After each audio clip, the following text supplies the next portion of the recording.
All right. Good morning. It's uphill all the way, gradually winding, about a kilometre. I have a beautiful river to my right, and I have this hill to my left. Show you the river now. I think it's one of the rivers. Newington, Sydney Olympic Park. Beautiful morning. There we go. On the river. 5:59. Good morning.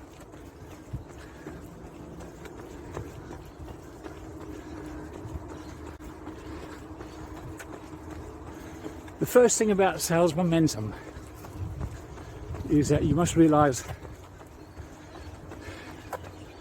it's similar to physics, really. Momentum is a vector. There's three parts to it. The first part is obviously the mass of the object, how big the object is. Morning. Good to be running with Olympic teams here. Wow. Okay.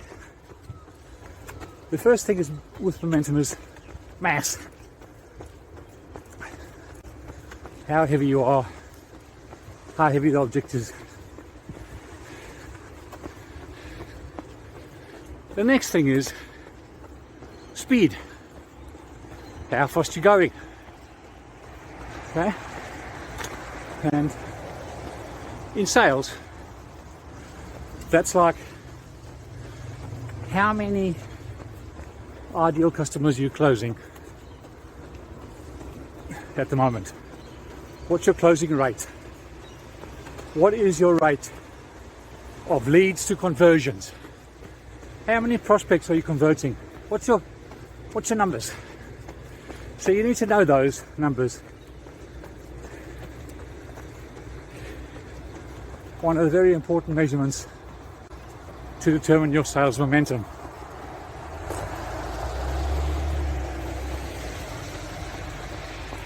You may ask, why is this guy running with the glasses, running with his briefcase here? There it is. The running salesman. Well, it's like doing a sales call. I've got everything I need, all the tools. 8 steps, 5 tools for the sales call. All right. If you're not measuring your speed, your leads to conversion percentage,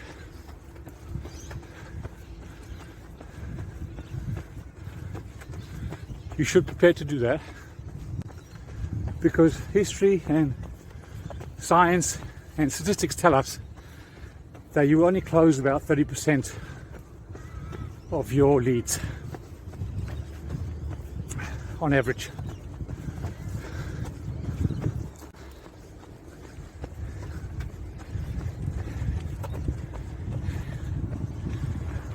When you know that, say, oh, hang on. Now I understand why I'm not closing.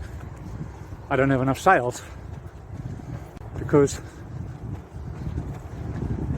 I'm only closing 30% of the leads I have, so I need more leads. So what most people do is they chase out and increase leads, from 100 to 300 in their plans.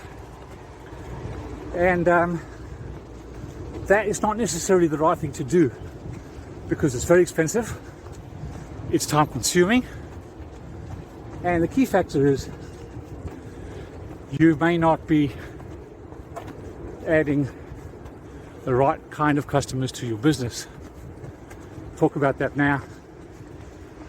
So the first step of sales momentum is having that expectation in your heart, realizing that you need to lift sales momentum and having the desire to lift sales momentum.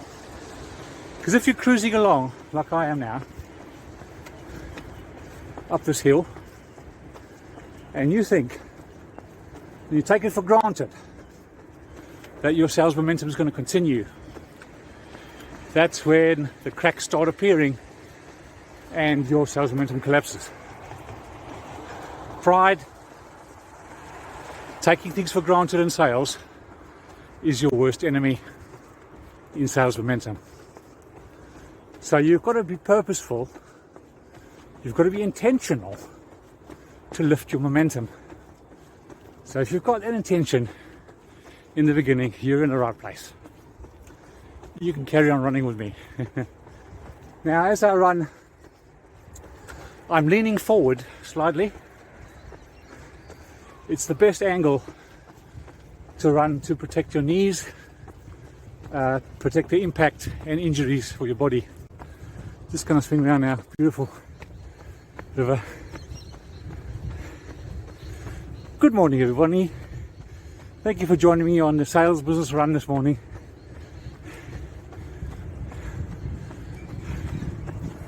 This is not powder puff marketing. This is real world marketing. Even if I had a makeup and sound crew, light crew, camera crew, they couldn't keep up. There we go. All right. So step number one, you've got expectation to lift your sales momentum. Number two, you realize that you need to measure the right numbers. In physics, it's mass and speed, but there's a third vector in physics momentum that is the most important, because momentum is a vector, which means it's got three factors, and the most important factor in your sales momentum, I've got the incline now, I can feel the incline. Here we go.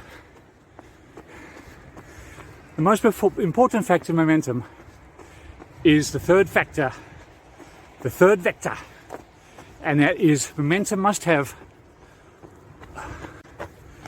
a direction. There must be a direction, otherwise it's not momentum. Okay? So what is your sales direction? I'm running in circles now around this hill, but I've got my direction to go to the top. There's only one way here. There's only one way here. I've got no choice left or right. It's go big or go home. Good morning everyone. Now, how do you create sales momentum? You need to find your direction. Here we go, you're at the top. Woohoo! Everyone say woohoo! Put your hands up. Put your sales hands up. Woohoo! Woohoo!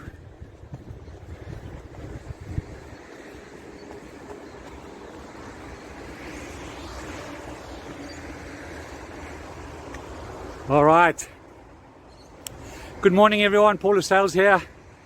I'm on the top of a mound, Sydney Olympic Park. It's 5:59 in the morning. I'm on my own, there's no makeup, there's no sound, there's no light crew.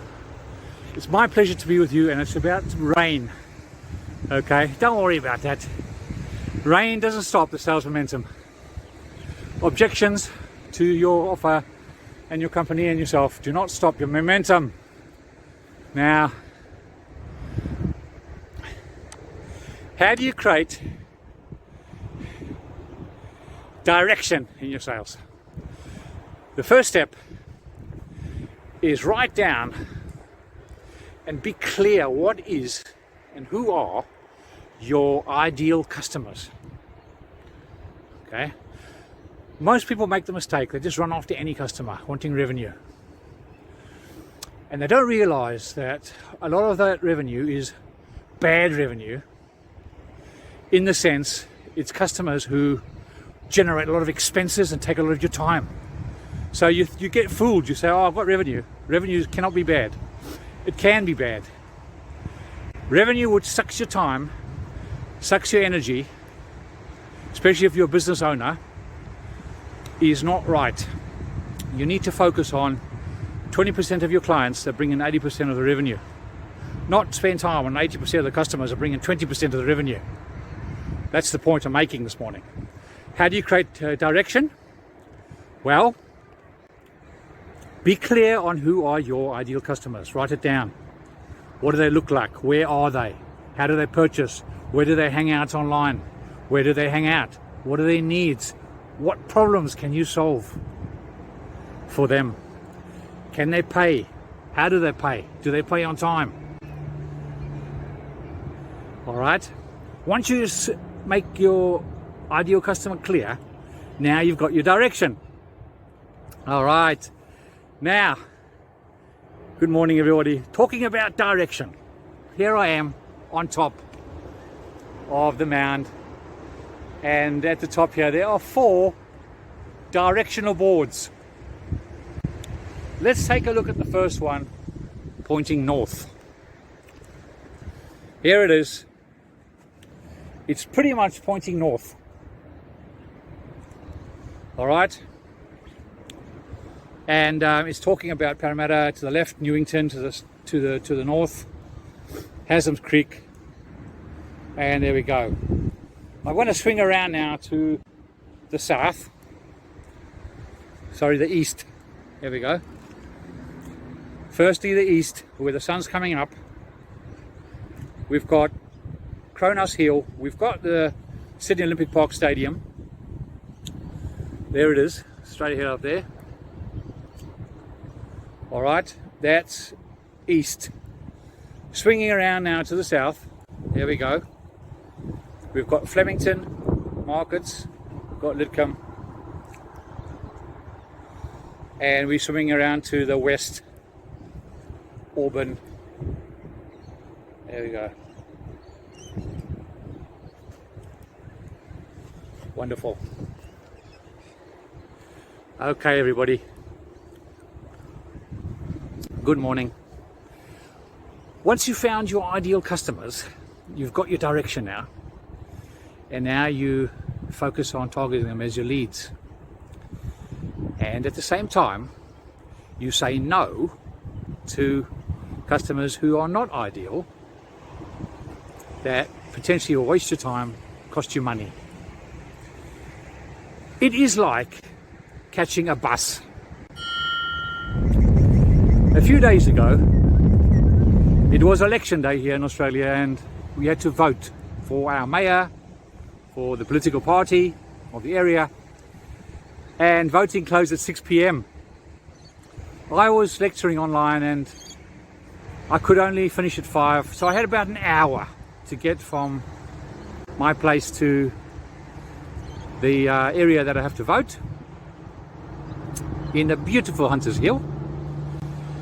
And so I figured out that bus was the best way to get me there. And I looked at the bus timetable and new beauty, it could get me there with about half an hour to spare. And so I went to the bus stop and I was waiting for the 526 bus to come along. And it wasn't long, the 525 bus came. And I said, hang on, 525 bus. And it's going down the same road in the same direction as I need to go. And I said, okay, let me just jump on the 525 bus now, because maybe the 526 is not coming or late, or I don't know. And I jumped on the 525 bus and it was going along sweet as you can. And all of a sudden it took a left to Parramatta. And I ended up in the Parramatta station, miles and miles and miles away from where I had to vote. And now there was 30 minutes to go. There was no way I could make it to the voting station. So I got my idea and I stopped a taxi and I said, sir, can you please take me? I need to get there quickly. He said, yes, jump in. I'll get you there. Don't you worry. And I said, how much is it going to cost? He said, it's going to cost you about $60. I said, no problem, let's move it, groove it, I got to vote. Because here in Australia, you get a little fine if you don't vote. You get a little fine. I didn't want to be fined. So I got to the voting 1 minute before it closed and I voted on time. And the lesson is, customers are not all the same. If you get onto the wrong one, it will cost you time and it'll cost you a lot more money. Instead of a $4 bus ride, I spent $64 getting to the voting station because I got the wrong customer. That took my time, took me in a direction I didn't want to go, and I could have been using my time more effectively, taking the right bus, taking the right customer. So that's how you choose your direction. You're measuring the right speed with your conversions, your prospect to customer conversions. You've got expectation in your heart, and you're all set now to lift your customer momentum. All right. What a wonderful view here, Sydney Olympic Park. My pleasure to be with you this morning, everybody. I'll see you next time here at Paul at Sales. This year, 2022, start your sales engine with sales momentum. Bend it like the sales bender, even if your arms fall off. Sawadee Cup, Tambiet Hangavlai. Bye bye everyone. See you next time from Paul at Sales. Bye bye.